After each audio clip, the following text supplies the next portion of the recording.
తెలివిగా తప్పించుకున్న రేవంత్ రెడ్డి. కాళేశ్వరం ప్రాజెక్టు 1,10,000 కోట్లు అన్యాయం జరిగింది, అవినీతి జరిగింది, అందరినీ అరెస్ట్ చేస్తానని రాత్రి పగలు ఎలక్షన్ ముందు తిట్టి గెలిచి 21 నెలలు అయినప్పటికీ ఒక్కరిని అరెస్ట్ చేయలేదు. ఇప్పుడేమో సిబిఐ ఎంక్వైరీకి ఇమ్మంటారు. వివేకానంద రెడ్డి కేసులో 6 సంవత్సరాలు అయింది.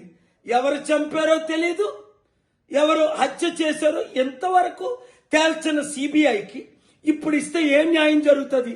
అందుకనే నేను లాస్ట్ ఇయర్ హైకోర్టుకి వెళ్ళి 6 నెలల్లో సిబిఐ ఎంక్వైరీ జరగాలి, తెలంగాణ ప్రజలకి న్యాయం జరగాలి.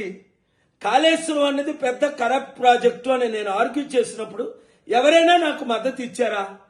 ఇవ్వలేదు. వీళ్ళందరూ ఒకటే. ఘోష్ కమిషన్కు 3 నెలలు టైం ఇస్తే ఆయనకి దాదాపు 2 సంవత్సరాలు పట్టింది. ఇదంతా కేసీఆర్ చేసిందని. అంటే కేసీఆర్ తప్ప ఇంకెవడు చేయలేదా? వీళ్ళందరూ కలిసి చేయలేదా? న్యాయం ఎట్లా జరుగుతుంది? వీళ్ళ ద్వారా చట్టాలు బాగలేవు, న్యాయం జరగట్లేదు, అవినీతి ఆగట్లేదు, వీళ్ళ కుటుంబ పాలన అంతం కావట్లేదు. గమనించండి. న్యాయం కావాలి అంటే మార్పు రావాలి. ఈ వీడియో అందరికీ షేర్ చేయండి.